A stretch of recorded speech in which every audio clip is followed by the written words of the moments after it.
Amados irmãos, a paz de nosso Senhor e Salvador Jesus Cristo, aqui é o pastor Aurélio Ornelas, pastor da Igreja Metodista Pentecostal, no Morro da Carolina, no Jacatirão, em Duque de Caxias, Congregação Jardim Santa Marta, Belfor Roxo e Congregação Nova Campinas, Duque de Caxias, para ministrar mais uma aula da Escola Bíblica Dominical.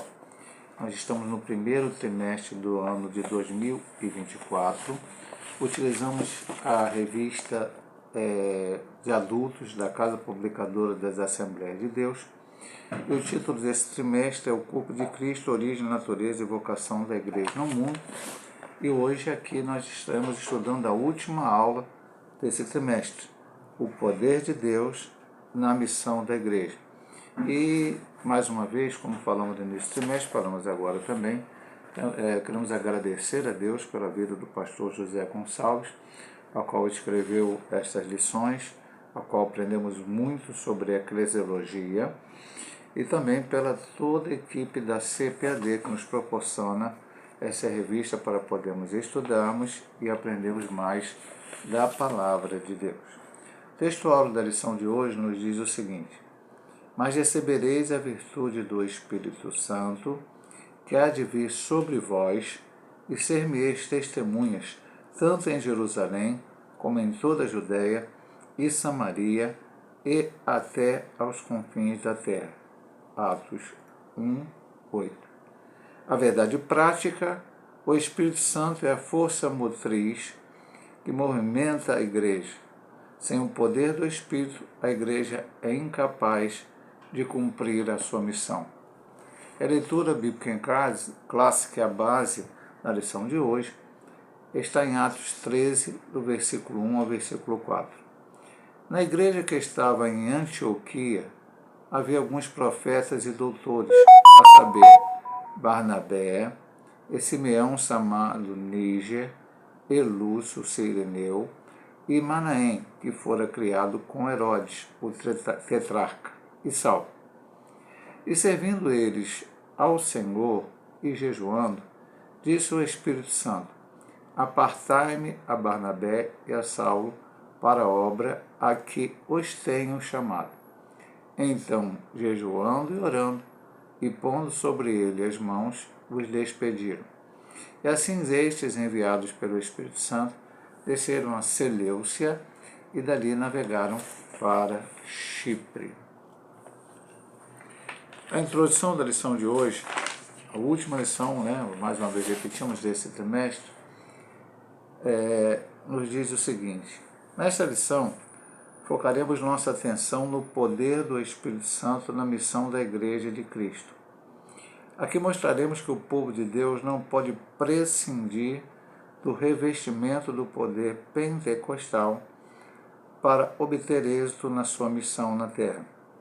Assim demonstraremos que a ação do Espírito Santo e a contemporaneidade de seus dons na Igreja não se trata de uma mera opção, mas de algo imprescindível, a sua maior necessidade. Sem o Espírito Santo, a Igreja local não anda, nem cumpre sua vocação.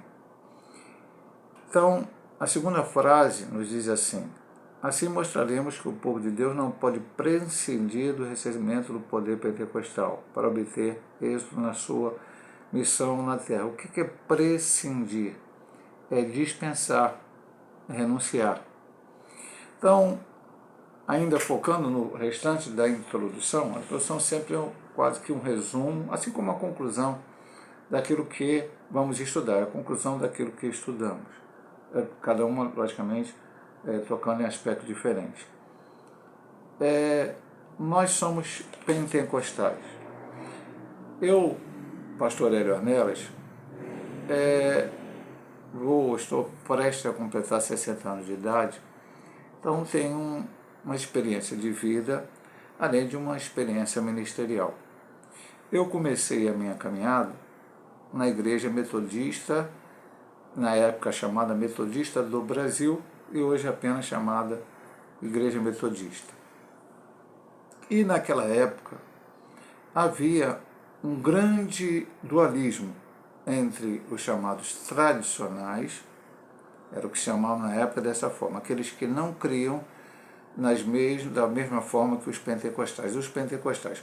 Os tradicionais não criam no batismo do Espírito Santo com evidência de língua, nos dons espirituais, na atuação, profecia, linguística, interpretação de língua, essas coisas todas, revelações, sonhos, enfim, visões. De certa forma, a ideia é essa. E os pentecostais criam nisto. A Igreja Metodista surgiu com Wesley em 1700, quer dizer, Wesley nem fundou a Igreja Metodista, mas o metodismo começou com João Wesley, depois da sua morte, aqueles que o seguiam, aqueles que estavam junto dele, fundaram o metodismo, né, que se espalhou, mandou missionários para os Estados Unidos, depois veio para o Brasil, e existe hoje praticamente em todo o mundo, assim como outras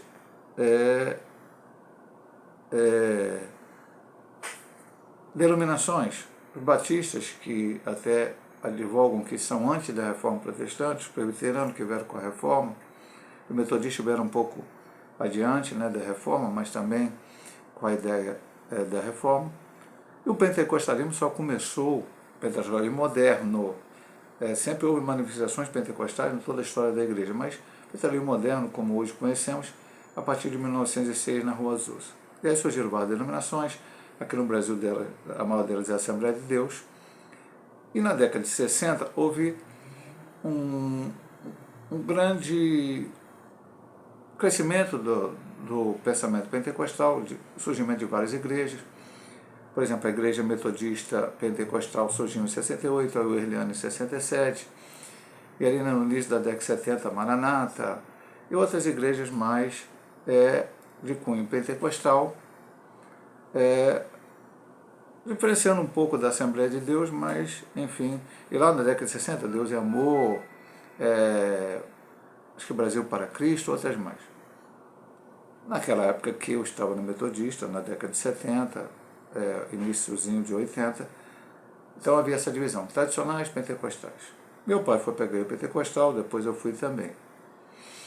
Mas, pastor, por que o senhor está dizendo isto? Hoje já não é tanto assim. Hoje, no meio que antigamente é chamado tradicional, excetuando algumas denominações, há pessoas que já creem, se não creem em tudo, creem em parte da doutrina pentecostal.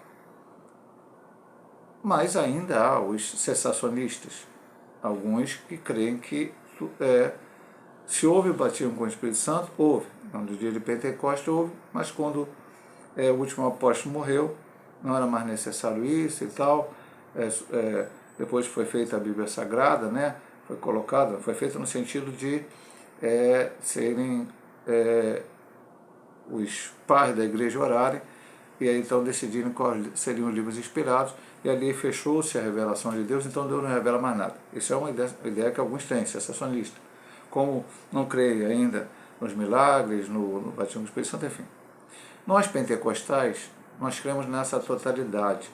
Nós cremos que Jesus Cristo ainda hoje batiza com o Espírito Santo, com a evidência do dom de línguas no momento do batismo com o Espírito Santo, e que depois do batismo com o Espírito Santo, aquele que já foi batizado busca e poderá receber dons espirituais, e tudo isso será usado para o crescimento da igreja, para a edificação, consolação e exortação da igreja.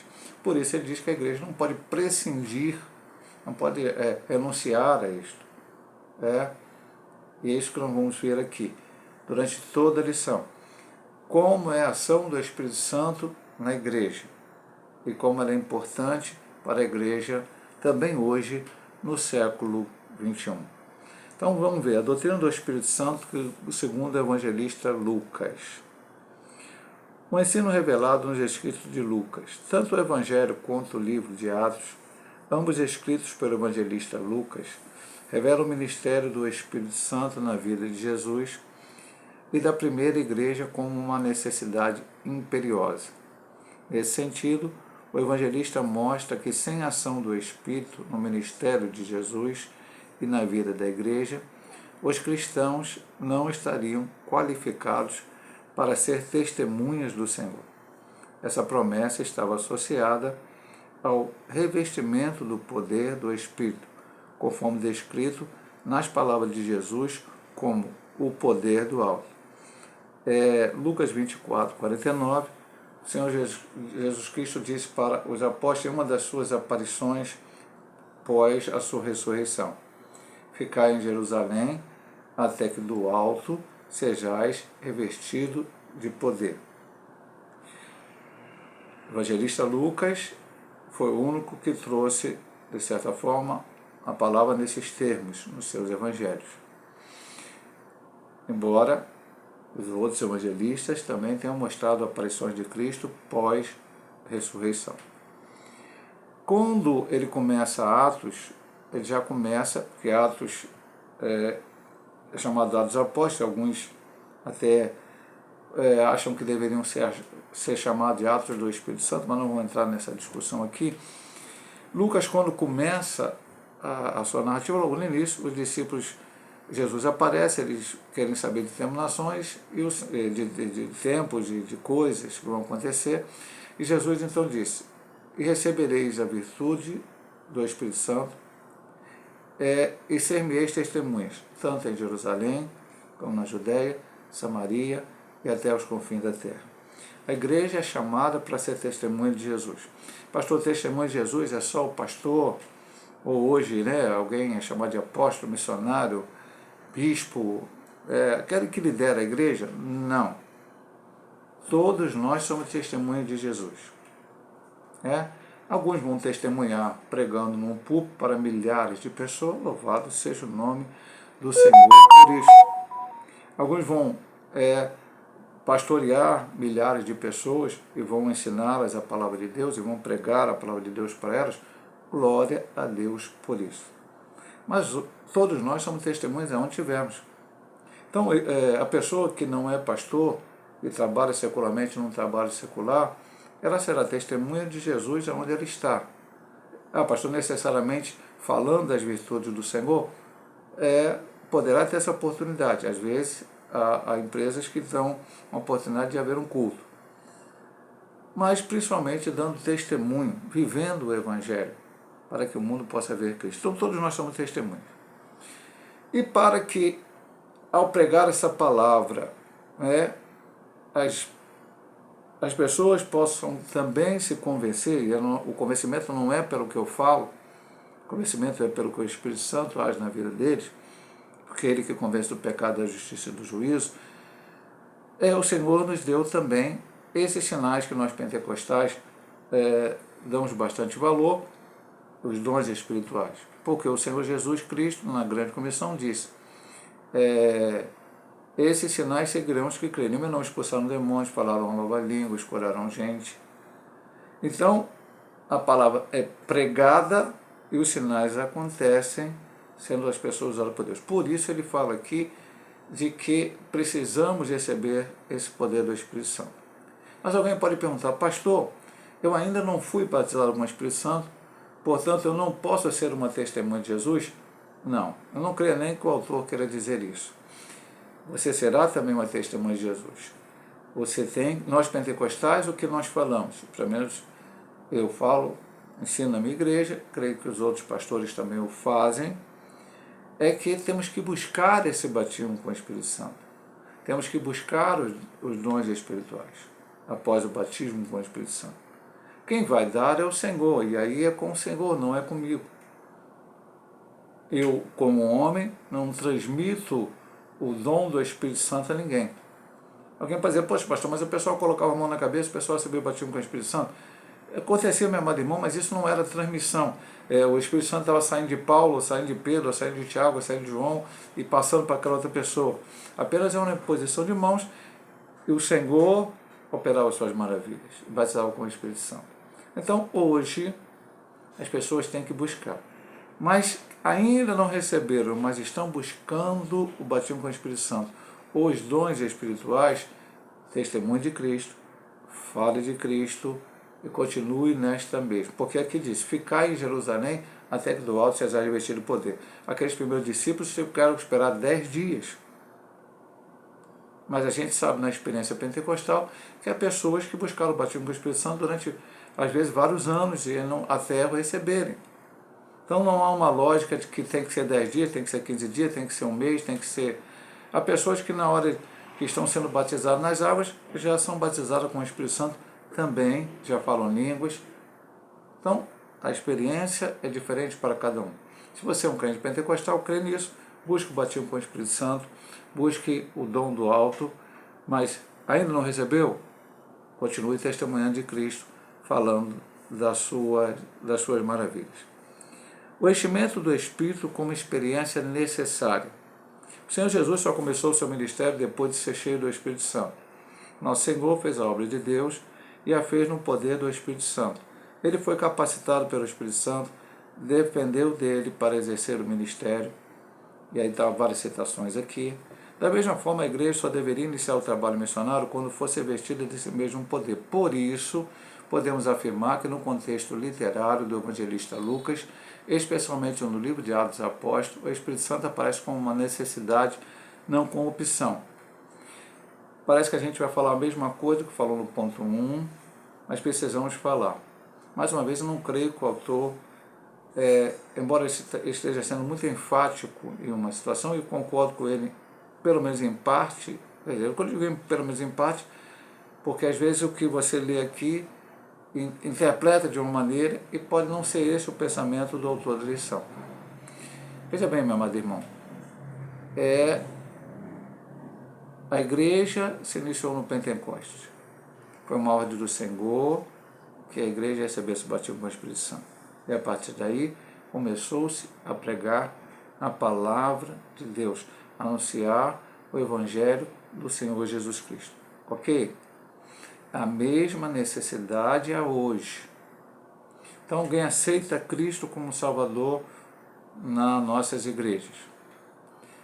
Essa pessoa vai aprender que ele já está salvo e só vai perder a sua salvação se ele abandonar o Senhor e não retornar antes da sua morte ou antes da vida de Cristo. Não é perder a salvação de manhã e ganhar de tarde, perder de noite. Não é isso não, é uma heresia. Se alguém se afastar da presença do Senhor, o Senhor sempre vai fazer tudo para que ele volte. Se ele voltar, se arrependido, então o nome dele está escrito no livro da vida, não será apagado. Quando o nome será apagado? Quando ele morrer sem Jesus, ou morrer fora do caminho do Senhor, morrer em pecado, ou quando Jesus voltar para arrebatar a sua igreja, ele estiver em pecado, não tivesse arrependido. Mas não vamos entrar nessa área de doutrina, porque aqui nós estamos estudando, nessa última lição, a atuação do Espírito Santo na igreja. Então veja bem, a pessoa orientada a buscar o batismo com o Espírito Santo, como a igreja buscou durante 10 dias, e recebeu o batismo com o Espírito Santo. E para ir adiante, como eu disse no ponto anterior, isso variou de crente para crente. Não há um relato bíblico dos apóstolos que tenha todo mundo orou por 10 dias e foi batizado com o Espírito Santo. Por exemplo, Cornélio foi batizado com a sua família antes mesmo de ser batizado nas águas. Eu falei no ponto anterior de pessoas que na hora de são batizadas na água, são batizadas com o Espírito Santo. A família de Cornélio e alguns que estavam ali com ele, na casa dele, quando Pedro foi pregar a palavra, receberam o dom do Espírito Santo antes mesmo de ser batizado nas águas. Ok? Então não há um tempo. Pastor, eu não posso me candidatar a missões se eu não for batizado com o Espírito Santo? Bom, eu creio que o autor não quis dizer isso. Eu diria o seguinte: você, como pentecostal, Deus tem te chamado para pregar a palavra. Logicamente que o auxílio, essa ferramenta que Deus nos deu do batismo com o Espírito Santo é fundamental, é imprescindível, todas essas coisas, mas busque isto. Mas eu não impediria alguém que chegasse na minha igreja, tivesse, e a gente vesse nele o chamado de Deus para ir ao campo missionário, e ele ainda não fosse batizado com o Espírito Santo, com a evidência da língua, eu não proibiria de ir. Essa é a posição do meu ministério, da minha vida, e creio que da metodista pentecostal. Mas teria para ir, então vai, se vira lá, dá teu jeito? Não. Vai, faz o que Deus tem chamado para fazer e continua buscando esse poder vindo do alto para que te auxilie na obra que você está fazendo. Ok? Vamos ao seguinte: o enchimento do Espírito como uma experiência concreta. Se por um lado Lucas apresenta o Espírito Santo como uma necessidade na vida da igreja, por outro ele mostra que o enchimento do Espírito ocorre como uma experiência concreta na vida do crente. Nesse sentido, o livro de Atos retrata a experiência pentecostal como um acontecimento objetivo e não subjetivo.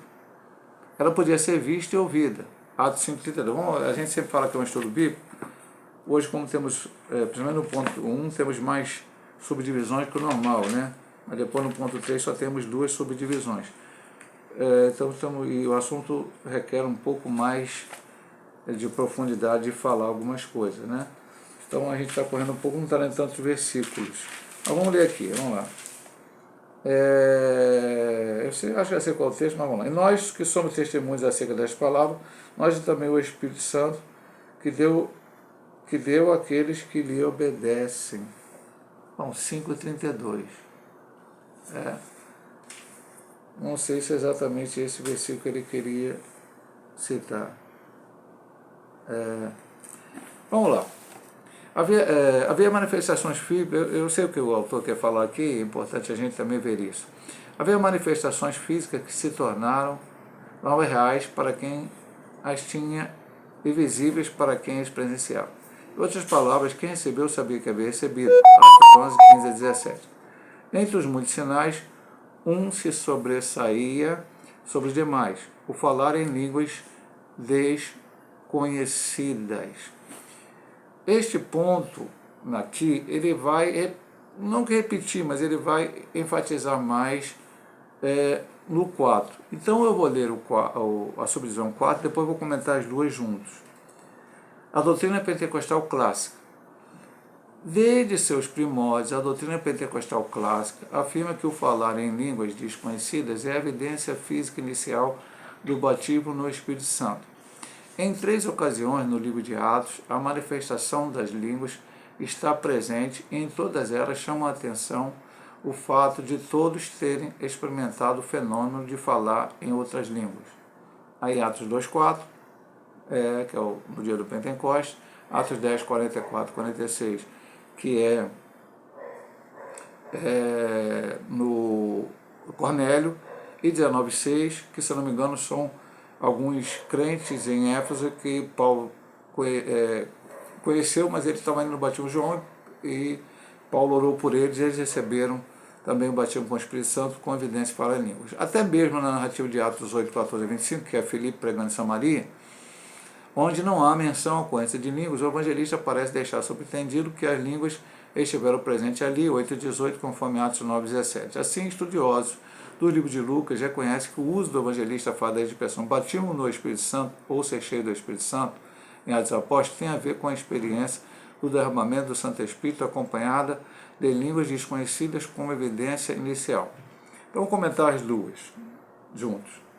O que ele está dizendo aqui? Uma experiência concreta, porque vamos colocar assim, eu vou entrar numa parte doutrinária do Espírito Santo mais profunda do que isso. Os que são sensacionalistas creem que todo o crente tem o Espírito Santo. Nós pentecostais não cremos assim, não cremos também. Quando você aceita Cristo, você recebe o Espírito Santo. Ele é o penhor para a volta de Jesus. Se você o Espírito Santo estiver na sua vida, você será arrebatado com a igreja. Ok? Se você estiver morto, morreu com Cristo, com o Espírito Santo atuando na sua vida, você vai ressuscitar naquele último dia. Se você estiver vivo, você será transformado e também arrebatado. O que nós pentecostais cremos, diferentemente dos sensacionistas, é que todos nós temos o Espírito Santo, ok? Tudo isso que eu falei anteriormente, mas que existe um revestimento de poder que é para que nós ajude-nos a pregar a palavra, a levar o Evangelho a toda criatura. Atos 1:8, 24:49 de Lucas, como já falamos no ponto anterior, no início da lição. Ok? Aí vem no meio pentecostal, por isso ele disse pentecostal clássico. Pentecostal clássico entende que a pessoa batizada com o Espírito Santo, para que se considere batizada com o Espírito Santo, para que a comunidade entenda que ela é batizada com o Espírito Santo, ela precisa falar línguas estranhas no momento do batismo. Um sinal, qual citamos aqui, aconteceu no dia de Pentecostes, na casa de Cornélio, e com esses irmãos em Éfeso lá que Paulo encontrou. Contando, porém, entretanto, eu não estou dizendo que sou contra, não, apenas estou fazendo uma colocação aqui que ele mesmo colocou. Em Atos 8, Filipe, não fala-se aquelas pessoas. Filipe pregou em Samaria, todo mundo se converteu, aí ele chamou, vieram Pedro e João, e ali oraram para aquelas pessoas, e as pessoas foram batizadas com o Espírito Santo, mas não se fala diretamente que eles falaram em língua estranha. A ideia de subentendimento é porque havia ali um homem, Simão, um mágico, que antes enganava aquele povo, que também pediu aos apóstolos, queria dar dinheiro a Tiago e João, para que eles dessem a ele o poder de colocar a mão sobre a cabeça das pessoas e essas recebessem o batismo com o Espírito Santo. Para que ele tivesse uma ideia de que aquelas pessoas batizadas com o Espírito Santo, era necessário que ele tivesse visto alguma coisa. Por isso ele fala no ponto de ter visto e ouvido, enfim. Então, crê-se que há um sinal. Alguma linha pentecostal crê que você pode ser batizado com o Espírito Santo, receber os dons espirituais, mas que não há necessidade de se falar língua estranha no momento do batismo. A linha clássica e essa linha pentecostal. E ele defende aqui a linha clássica. Vamos ficar com a linha clássica. Eu tinha uma experiência na minha vida, uma experiência minha, que eu não pode transformar a nossa experiência numa doutrina. Por isso eu falei ainda há pouco. Cornélio foi batizado com o Espírito Santo antes de ser batizado nas águas. Aí eu posso... Cornélio poderia criar uma doutrina, agora todo mundo tem que ser batizado com o Espírito Santo antes de ser batizado nas águas. Não, Cornélio não poderia criar essa doutrina. E também não criou, louvado seja Deus por isso. Mas eu, na minha concepção, fui batizado com o Espírito Santo dia 25 de 8 de 1983. E só falei línguas no dia 2 de novembro de 1983. Nesse dia que eu digo que, na minha concepção, fui batizado com o Espírito Santo, eu chorei como nunca chorei na minha vida, eu senti uma alegria como nunca senti. A partir do primeiro hino que foi cantado no culto, se não me engano é o 305 da harpa, aos pés de hoje, meu coração com sangue teu. Eu comecei a chorar, e eu chorei o culto inteiro. Meu pai naquela noite, se não me engano era presbítero, pregou. Senti grande presença de Deus, não falei língua estranha. No meio pentecostal clássico, dizem que isso foi chamuscado, mas não foi queimado, ou seja, batizado com o Espírito Santo. Vamos ficar com a parte clássica, mas é isso que ele quer dizer aqui. É uma experiência visível. Alguém pode dizer, sou cheio do Espírito Santo, no sentido pentecostal da maneira de falar, mas não falo línguas. E aí as pessoas discutem essa parte. Mas vamos para o ponto 2. O Espírito Santo capacitando as testemunhas. Eu acho isso muito importante, um dos pontos principais da lição. Vamos lá.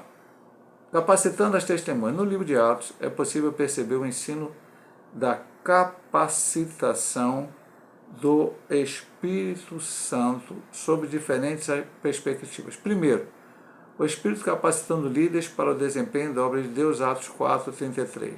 Nesse sentido, vemos o apóstolo Pedro sendo cheio do Espírito Santo quando foi confrontado pelos sacerdotes, 4:8 de Atos. O apóstolo Paulo, quando é cheio do Espírito Santo para resistir a Elimas, o mágico, Atos 3:9. Depois vemos também que não eram só os que faziam parte do colégio apostólico que eram cheios do Espírito. Pessoas comuns, ele coloca entre aspas, também eram revestidas do poder do alto. Na verdade, o que se observa em Lucas é que o revestimento do Espírito veio sobre toda a carne. E é isso que aconteceu no dia de Pentecostes, meu amado irmão. Vamos lá, não precisa nem ir adiante para ver pessoas comuns. Vamos lá. Quantos apóstolos Jesus instituiu? 12. Deus instituiu 12. Um pecou. Antes do dia de Pentecostes foi feita uma eleição, foi orado, umas certas coisas aconteceram ali, e Matias foi escolhido. Então o colégio apostólico de 12 voltou a ficar com 12 apóstolos. Mas no dia de Pentecostes havia cerca de 120 pessoas. Então todas as outras pessoas, digamos assim, vamos fazer uma conta redonda, digamos que eram 120. Cerca de 120, então provavelmente poderiam ser um pouco mais ou um pouco menos, mas vamos colocar 120. 120 menos 12 dá 108. Então havia 108 pessoas comuns, que ele diz aqui, pessoas comuns. O que nós chamaríamos de leigo. Ele não gosta, a Assembleia não gosta de chamar as pessoas que não são pastores de leigos. Isso eu não vou discutir isso, nós já estudamos isso na lição passada.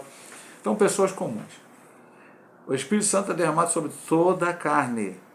E o Senhor quer capacitar todos nós, porque todos nós somos testemunhas de Cristo. Então, todos nós precisamos desse poder do alto para testemunhar de Jesus. Não só a liderança. Infelizmente, em algumas igrejas, inclusive pentecostais, há uma alarde sobre liderança, que na verdade eu digo com certeza para os irmãos, eu já disse várias vezes, não é a primeira vez que eu estou dizendo por causa dessa lição, que eu como pastor, sei que estou como pastor, sei que tem feito a obra do pastorado nesses, vou fazer agora em 2025, se lá chegar como pastor, se estiver vivo ainda, 30 anos à frente da igreja, sede hoje do Caxias, no Jacatirão, porque algum irmão comum, como ele diz aqui, que está orando por mim, orando pelo meu ministério, orando para que Deus me use.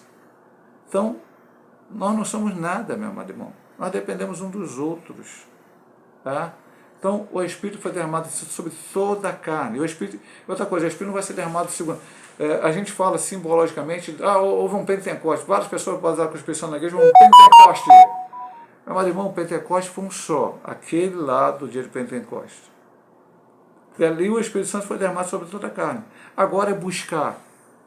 É bater, é fazer tudo isso que nós precisamos fazer, porque Jesus disse lá, se vós sendo os maus, saber dar boa dádiva ao vosso Filho, quanto mais o Pai não dará o Espírito Santo àqueles que o pedirem. Então, temos que buscar e receber, e ao receber, biblicamente, especialmente, daqui a pouco ele vai falar alguma coisa sobre sentido, com o ensinamento de Paulo, em 1 Coríntios 12, 14, colocar em prática o uso dos dons espirituais para essas três coisas que durante esse trimestre todo foi falado: consolação, edificação, exortação. Vamos lá para o ponto 2. Então, capacitando as testemunhas. Testemunhas precisam ser capacitadas. Pessoas simples capacitadas pelo Espírito, ainda dentro do ponto anterior que ele falou.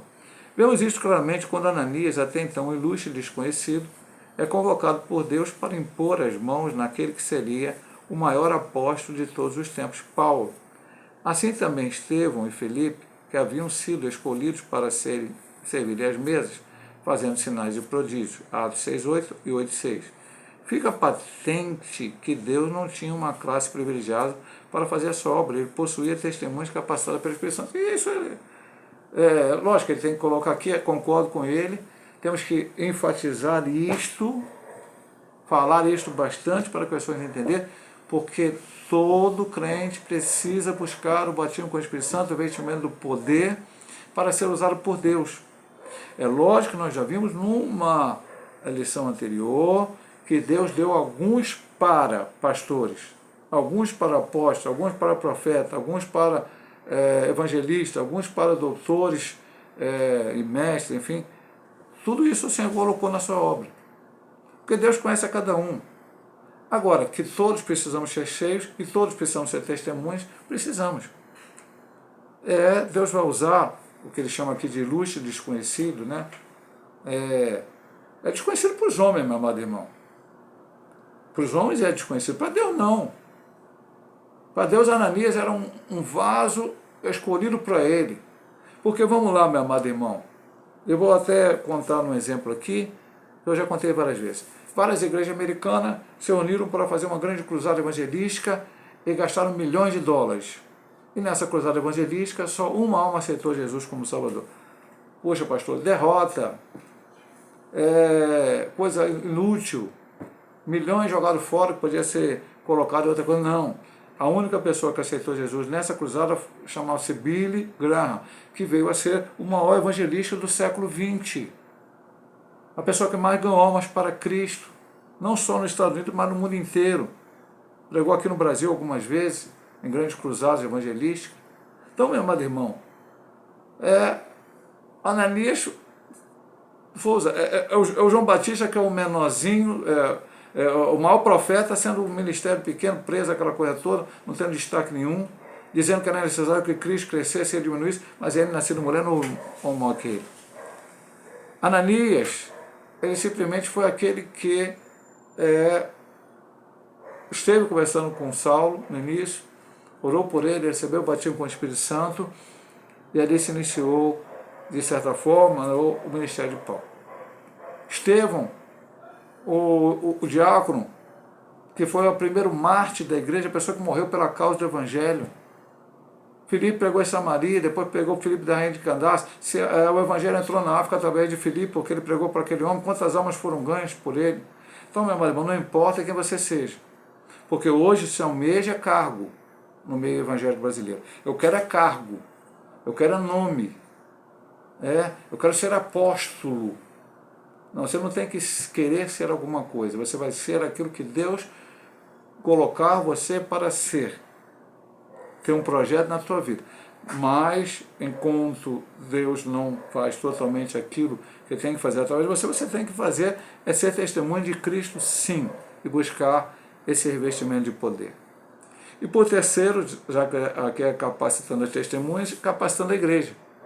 No contexto literário e doutrinário de Lucas, a igreja do Novo Testamento é vista como portadora de uma missão profética. Nela há um ministério profético de todos os crentes. Atos 2,17.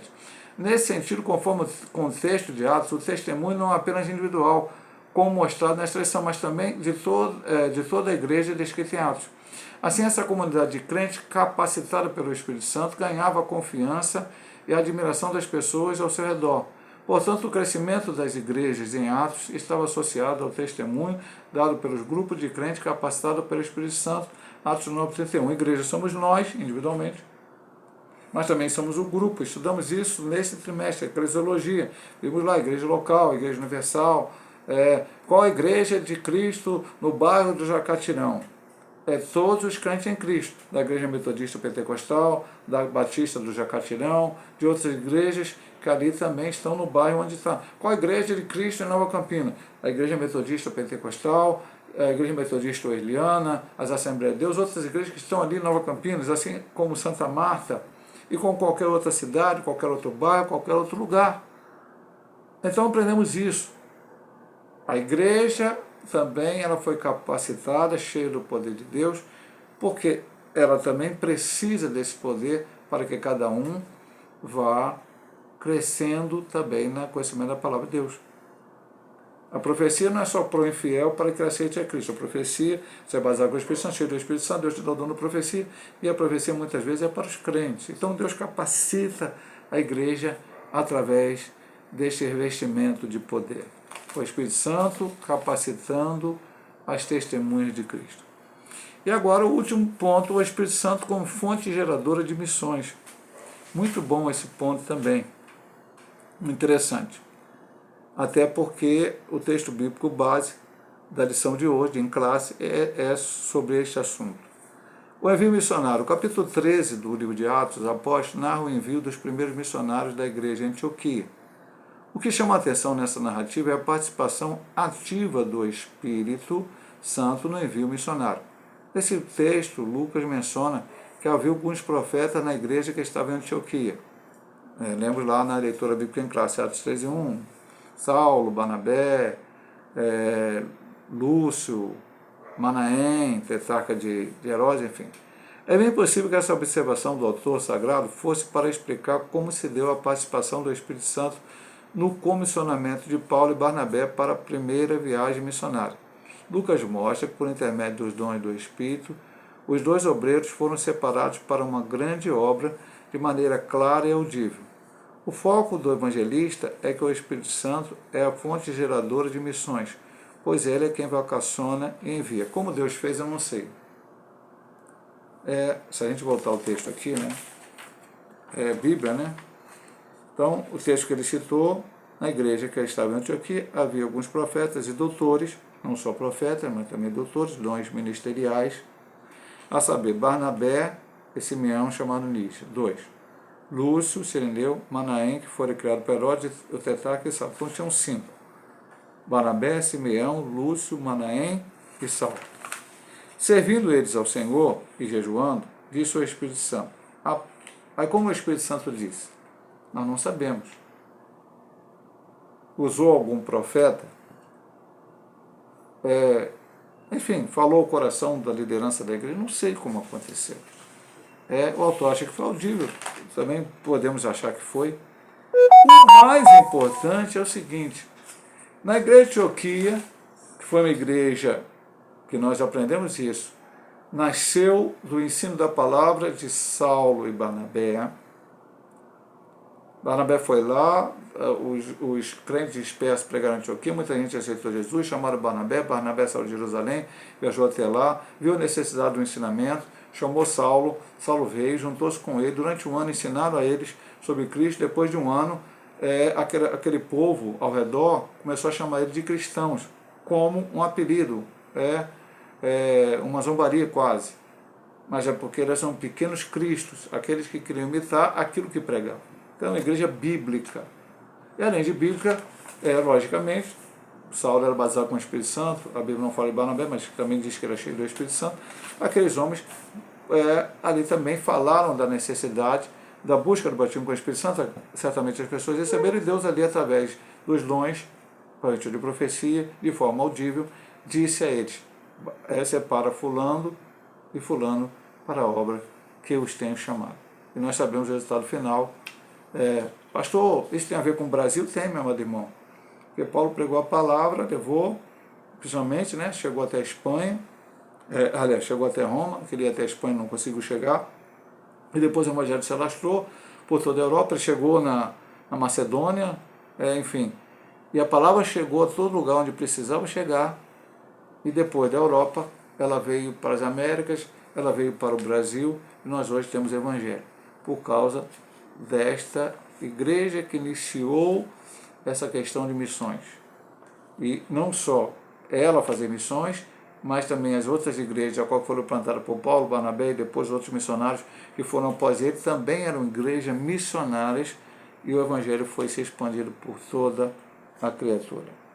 Vamos ver aqui agora a estratégia missionária. Ele fala uma palavra aqui muito forte, no final a gente até vai falar sobre isso. Em um mundo multicultural, a questão da estratégia missionária deve ser levada em conta. Não somente enviar, mas quem enviar, quando enviar e como enviar. Por exemplo, Paulo e Barnabé poderiam ter adotado a estratégia errada da obra missionária quando intentaram pregar na Ásia e Bitínia, mas foram impedidos pelo Espírito Santo. Foi o Espírito Santo que decidiu quem deveria ouvir o Evangelho naquela circunstância. Ponderamos aqui que muitas vezes é possível que agências missionárias e igrejas adotem uma estratégia errada no envio de missionários. Não basta só o desejo de fazer missões, mas é preciso buscar a orientação do Espírito Santo a respeito de como isso deve ser feito. Eu diria, meu irmão, que isso pode acontecer sim. Quando ele fala aqui de um erro de Paulo e Barnabé, o erro não é querer pregar naqueles lugares onde ele for. Porque senão a gente pode achar que então Deus não queria salvar ninguém na Bitínia, Deus não queria salvar ninguém na Ásia, só queria salvar na Macedônia. E a gente sabe que não é isso. Quando você lê a carta de Pedro, Pedro fala aos crentes que estão na Ásia, os crentes que estão na Bitínia. Então alguém foi lá e pregou aquelas pessoas. É somente quem Deus vai usar naquele momento. aqui ele fala de agência missionária, a gente vai ter que entrar a gente estudou missões em outra trimestre, não nesse, esse é a eclesiologia.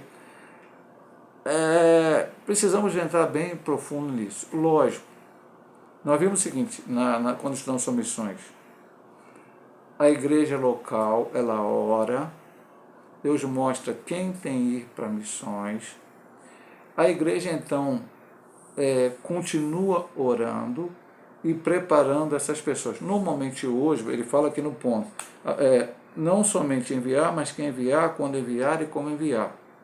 Não é assim, quero ir para missões, vou. Algumas igrejas ainda fazem isso, mas provavelmente não vai dar certo.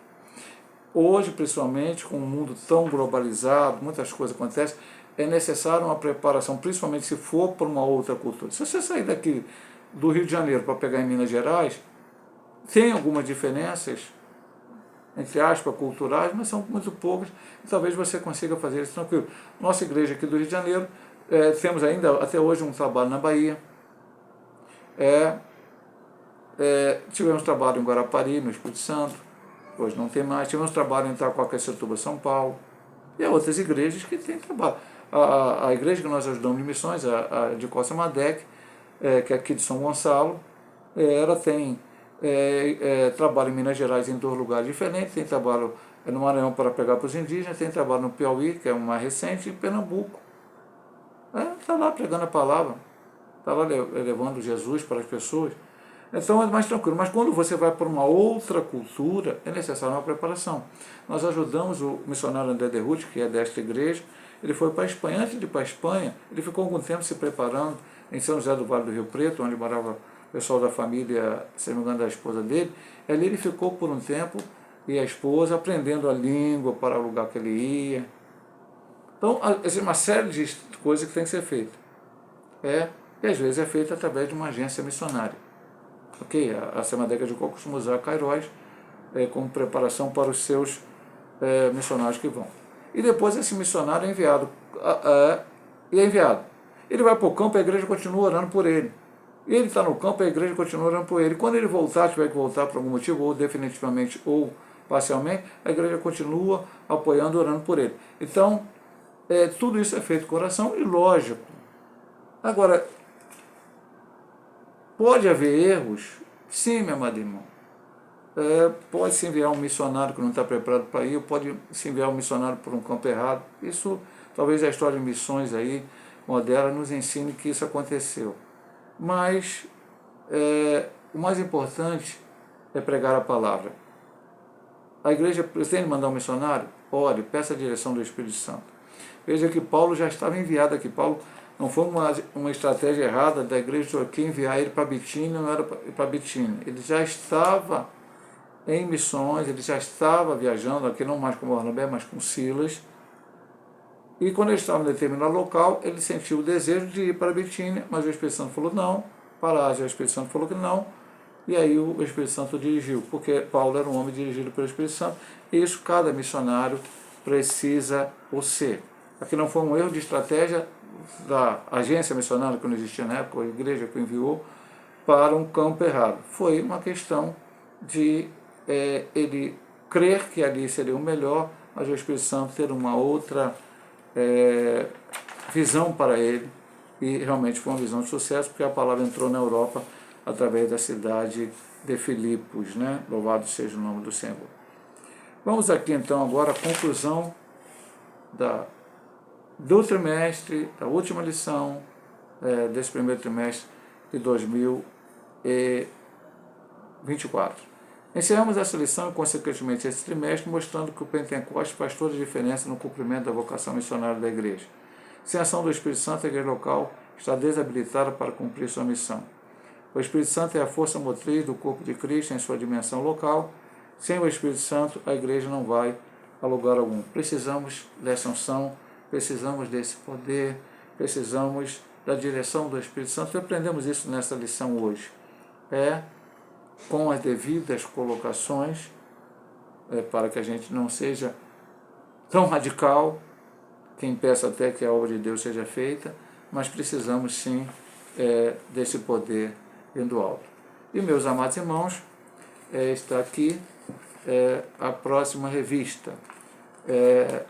Nós vamos estudar no próximo trimestre, o segundo trimestre de 2024, nas lições bíblicas da CPAD Classe de Adultos, a carreira que nos está proposta, o caminho da salvação, santidade e perseverança para chegar ao céu. Esse é o nosso assunto do próximo trimestre. Espero que seja bênção em nossas vidas, né? Se Deus assim nos permitir, semana que vem estaremos ministrando a primeira lição do próximo trimestre. Em nome de Jesus, Deus abençoe a todos.